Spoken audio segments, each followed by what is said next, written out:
इदरीस साहब पूछते हैं कि जब किसी के यहाँ वफात पर औरतें इकट्ठी होती हैं तो मरने वाले के लिए क्या औरतें फातिहा पढ़ सकती हैं?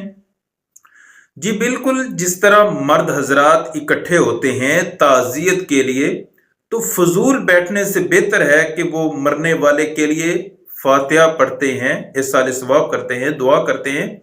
तो इसी तरह औरतों को भी चाहिए कि जब वो ताज़ियत के लिए इकट्ठी होती हैं तो फातिहा पढ़ें, मरने वाले के लिए इरसाल सवाब करें, दुआएं करें।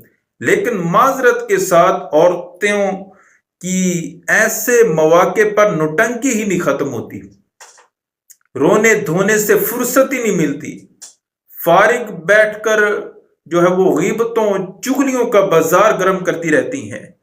तो खुदारा अपने हाल पर, मरने वाले के हाल पर रहम करें।